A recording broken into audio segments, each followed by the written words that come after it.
Imana abantu bayikuye mu mishinga yabo, Imana abantu bayikuye mu materambere yabo, Imana bayigabanyije mu majyambere yabo, nayo irigendera ariko bagasigarana ishyano, nayivamo ariko bagasigarana umubabaro, nayivamo ariko bagasigarana kwiheba, nayivamo ariko igihugu kigasigarana umuborogo w'icuraburindi. Muzarebe ibicaniro muri kubaka mu madini ya ibi bicaniro mvugerega murabizi ko ari amahame mwashyizeho yatumye abinjira batinjira, atuma n'abasohoka badasohoka. Ni Babeli mwubatse. Babeli is Babylon, irimbukiro.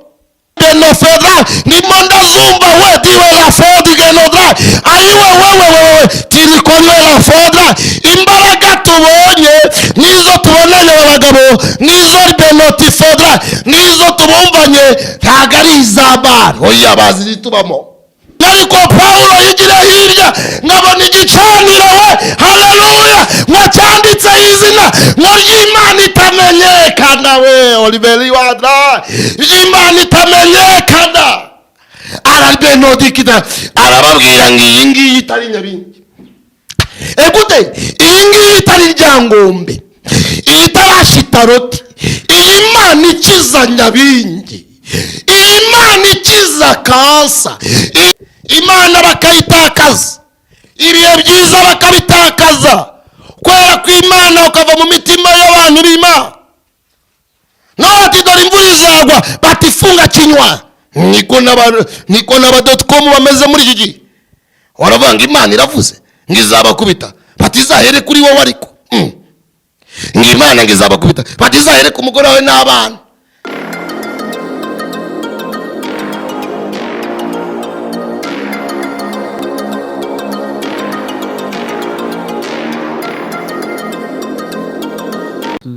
Dutangira. Urakoze data kubera kuri umucunguzi w'ubuzima ndetse uri byiringiro byacu, igiti cy'inganzamarumbu kaburi sambi tarumba, ntago ugidukoze isoni, ujya uhagararana natwe. Uri Imana itandukanye n'abantu ku mivugire ndetse no mu mikorere, uravuga bikaba, urategeka bikakomera, urinda ijambo ryawe ibihe ndetse n'ibihe, ujya uduhagararaho. Warakoze Mwami kurinda ubuzima bwacu, warakoze kuba mu ruhande rwacu, waduhagazeho twarakubonye, twabonye imirimo yawe, twabonye imbaraga zawe. Reka izina rye rihabwe icyubahiro kubera ko izina ryawe ari umunara muremure, umukiranutsi wese urihungiye habona ubuzima. Twambika imbaraga tubone ukuboko kwawe, utugwirize kugira ngo tugukorere, tukuvuge mu gihe gisa nk'iki, igihe kibi kigoye abagenzi. Reka ube mu ruhande rwacu, usenye ibihome by'abadayimoni, utatanye imbaraga z'umwanzi, ubwenge bw'Imana bugaragare, umwuka wera w'Imana amenagura ibicaniro byose by'umwanzi. Ndagushimiye ko utameze nk'abantu Kristo kandi udakora nk'uko bakora. Reka udushyigikire ku bw'ubutumwa bwiza tugiye kuvuga, ijambo ry'Imana rishorera imizi mu mitima y'abadukurikiranye, abari baguye umwuma Imana ibakize mu izina rya Yesu, amen. Kaze rero Murakoze. Ndagira ngo usomere ijambo ry'Imana riri mu gitabo cy'Itangiriro ibice 6, usome ku murongo wa 13 imbanziriza amagambo yaho yireke. Ibice 6 umurongo wa 13 mfite ubutumwa buvuga ngo icyo wizeye nicyo kigiye kugukiza, cyangwa icyo wiringiye muri uyu mwaka nicyo kigiye kugukiza. Nimba wariringiye amafaranga, ubwo niyo azagukiza. Nimba wariringiye uburanga, ubwo nibwo buzagukiza. Nimba warizeye Kristo nk'umwami n'umukiza, aleluya, ubwo niwe ugiye kugukiza. Buri muntu wese harageze ngo icyo umuntu yagaburiye aba ari cyo kibyibuha, kandi harageze ngo abari imbere basubire inyuma, n'abari inyuma bajye mbere, kubera ko hejuru y'ibyo ari byo byose mubona ari imbaraga z'Imana. Dusome mu izina rya Yesu. Imana ibwira Nowa iti, Imana ibwira Nowa iti, iherezo ry'abafite umubiri bose rije mu maso yanjye. Ntago ari ry'abafite niko handitse. Kuko isi yuzuye urugomo ku bwabo, dore nzabarimburana n'isi nuko rero wibarize inkuge mu giti cyitwa goferu, ugabanyemo ibyumba, uyihome ubushishi imbere n'inyuma. Uyibaze utya, uburebure bw'umurambararo bw'iyo nkuge bube mikono 300, ubugari bwayo bube mikono 50, uburebure bw'igihagararo bwayo bube mikono 30. Kandi uzacemo idirishya rizaba irya mukono umwe, nuyirangiza hejuru umuryango w'inkuge uzawushyire mu rubavu rwayo, uzashyiremo amazu, iyo hasi n'iya kabiri hejuru yayo n'iya gatatu. Nanjye dore nzazana umwuzure w'amazi mu isi, urimbura ibifite umubiri byose birimo umwuka w'ubugingo, ubitsembe hasi y'ijuru.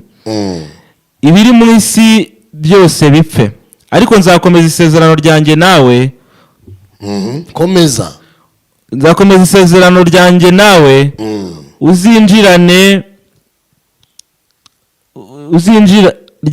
uzinjirane muri iyo nkuge n'abana bawe n'umugore wawe n'abakazana bawe, kandi mu moko yose y'ibibaho bifite umubiri byose uzinjije muri iyo nkuge bibiri. Dekera. Ubutumwa buravuga ngo icyo wizeye nicyo kigiye kugukiza. Mukozi w'Imana bita Nowa yari ari mu gihe nk'icyo abanyarwanda bo muri iyi minsi bafite, nk'igihe abantu bo muri iyi minsi barimo. Abantu biringiye amashuri abandi biringiye diplome abandi biringiye certificate abandi biringiye permis abandi biringiye kavukire yaho bavuka, abandi biringiye ubwoko bashatsemo. Isi irimo akavuyo, isi irimo akajagari, isi irimo akaduruvayi. Imishinga y'abantu iyo ugenzuye neza ukareba, usanga yari iri imbere kurenza iy'Imana. Mbere y'uko umuntu yashyira umushinga wo kubaha Kristo, ari kuhashyira umushinga ku giti cye. Mbere yo kugira ngo umuntu agire icyizere cyo kuvuga ngo reka nkorere Kristo mbe inshuti na Yesu, ari kuba inshuti n'umugore w'undi mugabo. Rero mu gihe abantu batakaje Yesu, mu gihe abantu badafite kubaha Kristo, mu gihe iby'Imana abantu babiteye umugongo, Bibiliya yarambwiye ngerega ibyo muzi nanjye ndabizi kandi ntago mundusha. Korali Kinyinya yaravuze ngo bamwe muri abo banyamahirwe babaciye ibihanga, abandi barundwaho amabuye ngo babateka mu mavuta, ngo babonaga irembo riri hafi no gutabarwa kwabo ngo kwari kubasatiriye, ngo ariko umukiza bari hafi. Abo ni abanyamahirwe. Cyo wizeye nicyo kigiye gukiza. Wizeye iki mukozi w'Imana?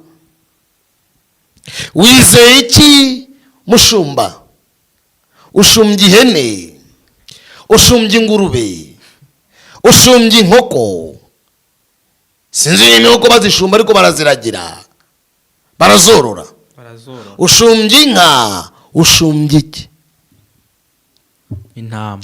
Ko mbonye abantu benshi bashumbye ingurube mu cyimbo cyo kuba bashumbye baragiye cyangwa bashumbye umukumbi w'Imana.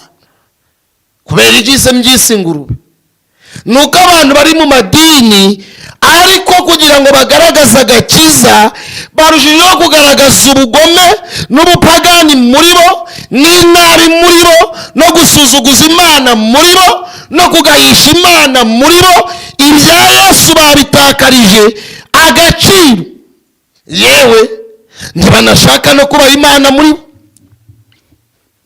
Nta n'ibyiringiro byo kubahisha Imana bafite mu mitima yabo.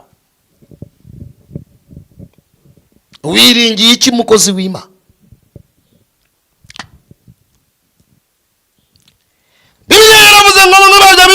amagare, n'abandi biringira amafarashi, ariko twebweho tuziringira izina ry'Uwiteka. Haleluya.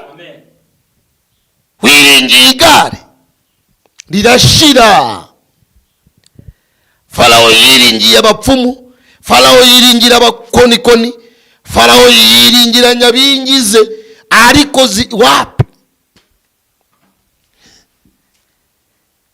wapi ntibyakora.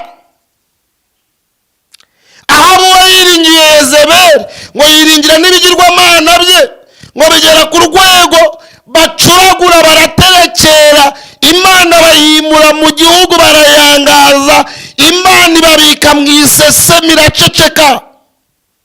Nk'ibyo mbona muri iki gihe.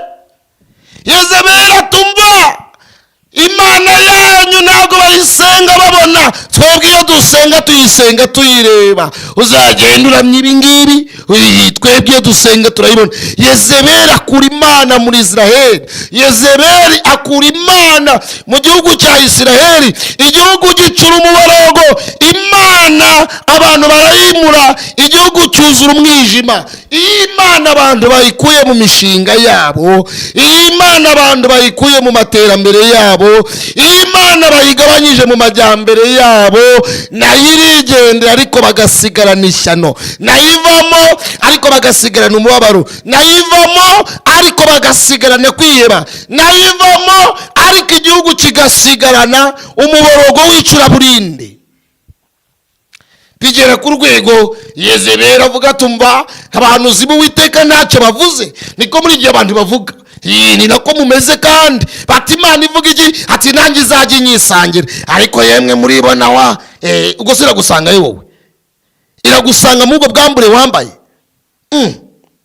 iragusanga mu by'ukuri mwayo matiku urimo.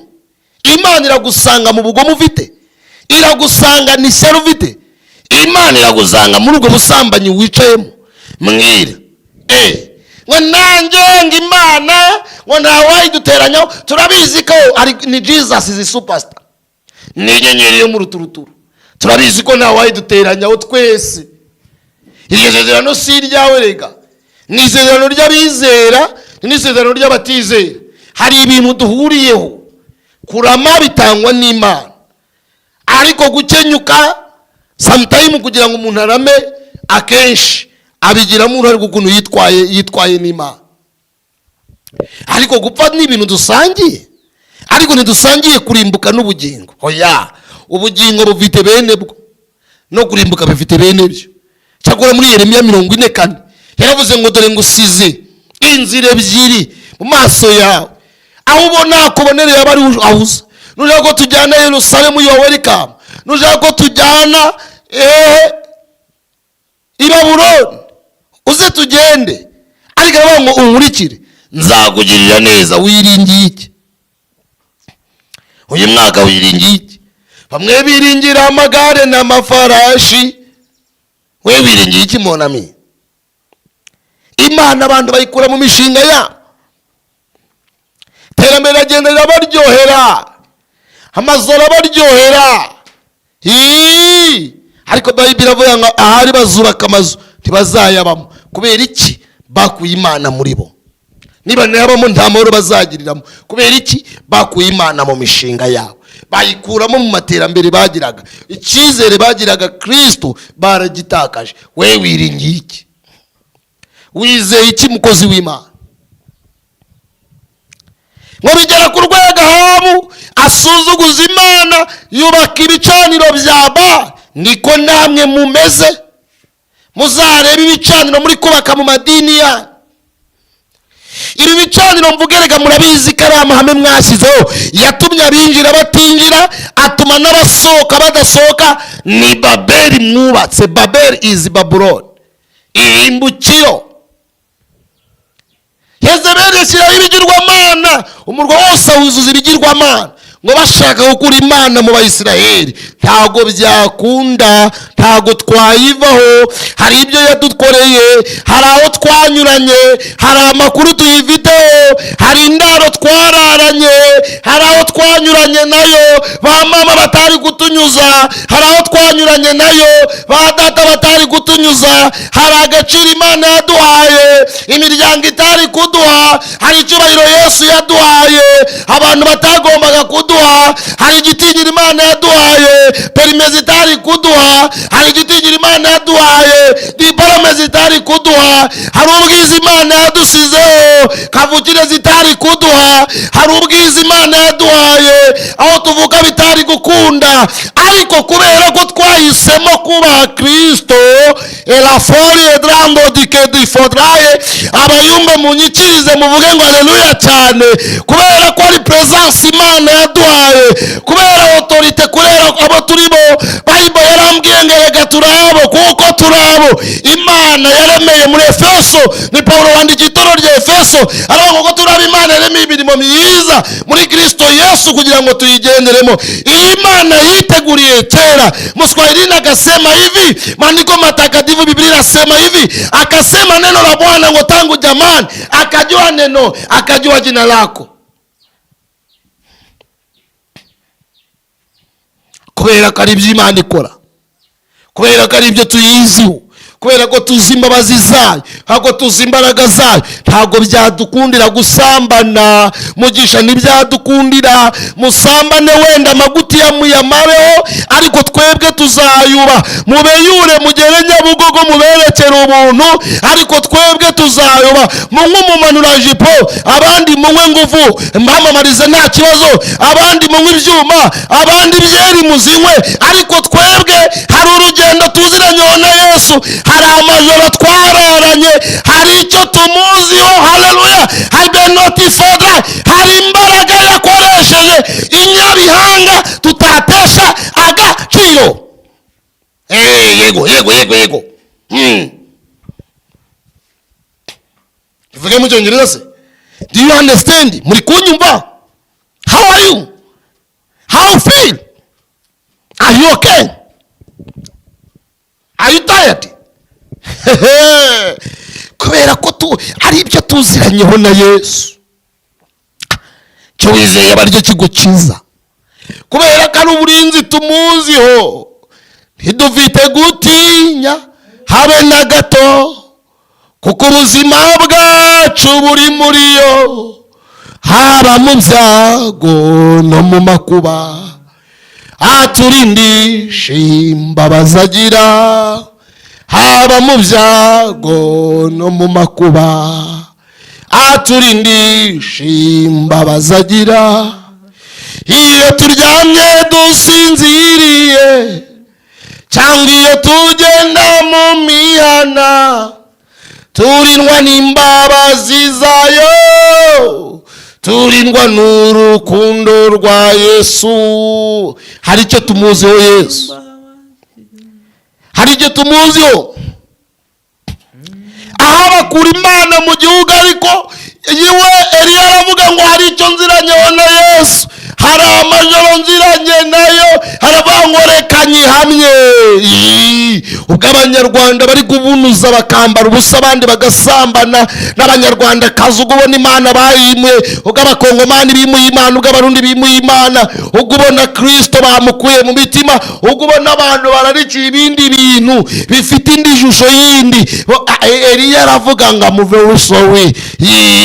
Ubundi umurokore ahakanira isi yamureba ikabona ko akijijwe, n'abantu bamureba bakavuga ati oya, uyu ntago aba mu bacu, uyu ni umuntu w'Imana. Nibyo Pawulo ari muri antene ngo babwirije ubutumwa bwiza, ngo ubwiza bw'Imana burabamanukira, ngo bagire ibihe byiza, ngo bagirane ibihe byiza. Nabo muri antene barakizwa, baravanga imbaraga tubonye helfori wela fodra mbodikidra, nangiza imbaraga ari benofedra, ndimo ndazumva we diwe la fodigenodra, ayiwe wewe tirikori wela fodra.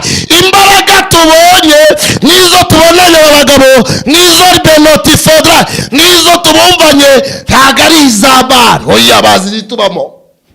Ntago ari iza shere, bazi zitubamo. Oya, ntago ari za shitaroti, barabizi neza. Oya ntaribe ndakumva papa. Pinitoti fori baradai, ntago ari za Nyabingi, barazizi. Ntago ari iz'abacwezi, barazizi. Ntago ari iz'abarangi, barazizi. Bo barabizi ko iyo tuvuze abacwezi bashya, barabizi ko iyo tuvuze abarangi bashya, barabizi ko iyo tuvuze Nyabingi zigirayo, barabizi ko iyo tuvuze ibitega byigirayo, barabizi ko iyo tuvuze duhanurira kavukire yaho tuvuka, barabizi ko iyo tuvuze duhanurira amateka yacu, barabizi ko iyo tuvuze duhanurira ubuzima bwacu, barabizi ko iyo tuvuze duhanurira hashize yacu. Ngo barebye abo muri antene, ngo babona presence y'Imana, babona the sanctity of God, babona imbaraga z'Imana, babona kingdom of God, babona ubwami bw'Imana bwamanutse, baravuga ngo impossible. Helali fodra impossible mathematical, mu mibare ntibishoboka. Baravanga aba bantu ni aba Kristo. Rwanda so ninde? So ni Nyabingi? So ni Satani? Ni Ryangombe? Na shitaroti? Ni ibitega? Musururu moja? Ni kavukire yawe? Pigiri go Chishel. Ayi wewe ndavayirwe ibinodi kidifodra. Baraburi banodi kwatifodra bahamya Yesu, baravuga turaziranye. Babona Nyabingi nta gaciro ifite. Babona uburwayi, Yesu ni umukiza. Babona ubukene, Yesu amara ubukene. Babona uburwayi, Yesu akiza. Eli igela. Nyabingi za zindi za Kagoma barazibwira ngo quickly go ahead, quickly beat up. We msuru moja anavasi Imana yimye ngoma mupita hapa. Babona ubwiza budasanzwe, babona presence y'Imana idasanzwe. Ya yindi Paulo yababwiye ngo yageze mu iteraniro, ngo bamwe barimo bavuga Nyabingi, abandi bari bahamagara Nyabingi, bari guhamagara Ryangombe rya Baringa, ngo hamwe handitse abacwezi, ahandi handitse abarangi, ahandi handitse ya Kagoma, ahandi yari handitse ya mana y'inzererezi. Ariko Paulo yigira hirya ngabona igicaniro, we haleluya, ngo cyanditse izina ngo ry'Imana itamenyekana. We olibeli wadra y'Imana itamenyekana. Arabenodikida arababwira ngo iyi ngiyi itari Nyabingi. Egute iyi ngiyi itari Ryangombe, iyi tarashitaroti, iyi Imana ikiza Nyabingi, iyi Imana ikiza kansa, iyi Imana ivugana n'ubukene, iyi Imana ivugana na diyabete, iyi Imana ivugana n'umutima, iyi Imana ivugana na sida, iyi Imana igihagarara ku mateka y'iwanyu. Elilal foli weda papa ndari benotiki fo odi elando dikidisti fo ndimo ndi benefodra, ndimo ndakumva Yesu wanjye bele fodra Kristo we. Heliye la fo olansida Yesu arabandi Imana isize akondo ku maso. Hari abantu umucyo wa Kristo ugiye kuvira, bagiye gukirira mw'iri jambo Imana impaye, mw'iyi message. Take message of God. Akira message y'Imana iravuga ngo icyo wizeye aba ari cyo kigukiza. Arababwira ngo iki gicaniro mwarebye, mwaciye ku birashitaroti, muca ku bya Nyabingi, muca ku by'ibitega, muca ku bya Kagoma, muca kwa bya bindi, ariko arabanga iki cyanditseho icy'Imana itamenyekana. Ni Imana idasanzwe, ni Imana itamenyerwa. Nge ndi umukristo nzahora ndiwe mu bintu byose ngeze kugupfa. Baba, njye ndi umukristo, gakondo yacu iri mu ijuru ku mana yacu, nta nzaribayo nta n'imiruho, abaho bose baguwe neza. Arababwira ngo icyo cyanditse Imana itamenyekana, iyo niyo tubabwira, ntisanzwe, ntimenyerwa. Alolo, iyo niyo tubabwira. Wizeye iki mama? Kujya abantu baragenda barayimenyera, no warababwira atari ko muzakumbura Imana, mushatse mwareka tukayikomezaho. Ubundi reka mbabwire, iyo uzakenera umuntu mwiga kuba inshuti nawe kare. Niyo umuntu azakenera Imana wiga kwibanira hakiri kare, kuko hari igihe uyikenera igihe cyararangiye. Arababwira ati mureke mbabwire mwabagabo, mwaretse ko numvise ijwi, ko numvise Imana impa message, mwaretse tugasenga Imana tukubaka inkuge. No watari ko kurya abantu urabona nabireka. Ubu abana b'abakobwa baranga bari gutuma abantu babura ubugingo kubera imyambarire yo. Namwe Imana izabahana cyati ufatanya cya mwambara ubusa, dore uko munkanurira. Ayawa urabona twareka kurya abana. Teja ka skoro kararyoha, nakayenike nikararyoha, ariko naratanga sigaye mbona abadamu bajya mu tubari bakifasha amavide. Reka mbabwire, mufite ibibazo. Sinzi wavuze ngo mvugishije umwiro ngicane, torero mukomere, icumbi ribaye amayobera, amapfa avashe intebe, abahinduye benshi mu bihe bikomeye, babitse ubutunzi bwabo ahatagera ingese. Kubw'imigo myinshi mwahize ngo mutazacogora, nuko amasho yashira mu biraro, mwizera isezerano. Nubwo ba nyiri icumbi bavuga ngo yaradutaye, ariko abafite ikimenyetso, mwizera isezerano. Aho ndindine buyobowe n'imiyaha, ariko abafite ikimenyetso cy'amaraso ntimuzacogore.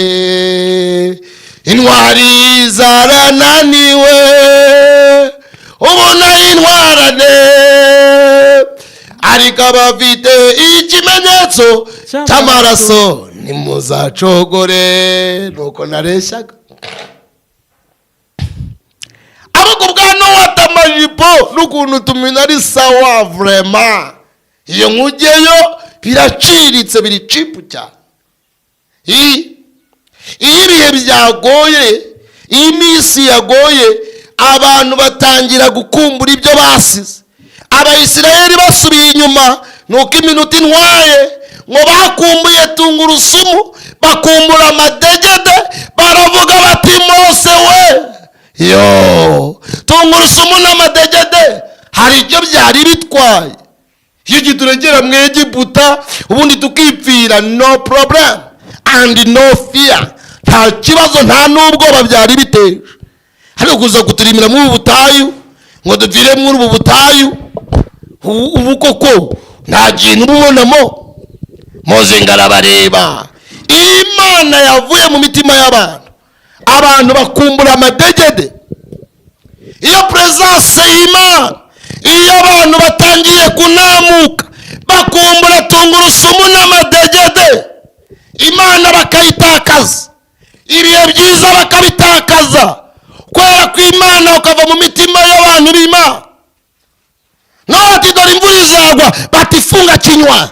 Niko n'aba.com bameze muri iki gihe, waravuga ngo Imana iravuze ngo izabakubita, bati izahere kuri wowe. Ariko ngo Imana ngo izabakubita, bati izahereka umugore wawe n'abana. Iyi Imana abantu bayitakaye, bakora ibyo bashaka. Wizeye iki? Ngiye gusenga. Muri ibi bintu bya Yesu wizeye iki? Wizeye Kristo? Wizeye amahera? Umurundi yaravuze ngo ni amahera, undi ayita amakuta. Ntago amafaranga ashira akenera byose. Buriya abantu bari muri Kongo hari iminsi bari gucamo, amataje niyo yarakenewe abantu b'Imana, amazu niyo yarakenewe, hariya hari hakenewe imbaraga bita rema, hari hakenewe imbaraga bita Holy Spirit, imbaraga za Mwuka Wera, hari hakenewe the power of God, imbaraga zikiza. Ziguha amahoro kandi uryamye mu bukode, nyir'inzu ntayo afite, ariko Imana iramfashije. Imbaraga ziguha amahoro, ukodesha, nyir'inzu ntayo afite, arara yiruka ngo yiwe nka gitorosi yangira guye. Amahoro Yesu abantu be ntagira akagero, ntarondoreka, ntamaganya abasha guhagarikwa n'imitima irindwa. Reka ndekera. Wiringira Imana, wiringira ntabura amahoro meza adashira. Wiringiye iki muri ibi bintu? Yesu atanga amahoro. Umukozi wo mu rugo akagira amahoro, akaryama mu mahoro. Nyir'inzu mabuja ari kurara kubitana n'umugore cyangwa n'umugabo, bosi cyangwa mabuja, ayo ni amahoro Yesu atanga. Umuntu ugendera muri Hama, akagendera muri Vewiti, agatunga Range Rover, ntagira amahoro. Ariko umuntu utega bisi cyangwa ugendera ku igare cyangwa ugasuguta cyangwa akaba yifitiye ka vesisi irahenze cyangwa ka korora cyangwa karina akavuga ati ubw'umwami Yesu ankunda ndamahoro. Naho hazi ibyago byinshi ndamahoro, naho ndibona nziko nkundwa n'Uwiteka, Yesu amibyo nyena byose ndamahoro. Ayo ni amahoro Kristo atanga, isi idatanga. Wiringira iki? Nowa yiringira Kristo. Mbaye ndekeye aho. Inyigisho iravuga ngo wiringiye iki? Icyo wizeye bareje gukiza. Witeguye gukizwa n'iki mwene da? Muri uyu mwaka 2025 ugoye, umwaka urimo indwanyi nyinshi, umwaka urimo gukubitwa cyane, umwaka urimo inzara, umwaka urimo ubukene, umwaka urimo gukakara, umwaka urimo imibabaro. Wizeye iki? Cyo wiringiye bareje gukiza. Ndagushimiye kutameze nk'abantu, ndagushimiye kudakora nk'abantu. Imvugo yiwe niyame, ntegereje umunsi n'isaha, ubwari data wabivuze bizoshika. N'umugabo w'umunyakuri, ibihamya birahari. Iyo yuguruye nawe ushobora kugara. Ubwari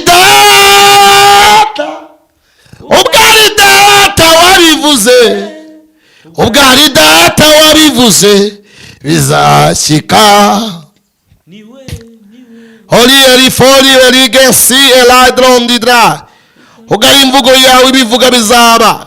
Abantu biringiye ikimwa, baye kugira ngo bakwiringire, bakura amaso kubiboneka, ahubwo batumire Kristo kubera kuri umucunguzi, ukaburi n'imbaraga zacu. Buri wese mugendereye muri side ye, ubwenge bw'Imana n'ubwiza bw'Imana we muri twebwe, umucyo wa Kristo tumurikire. Amen.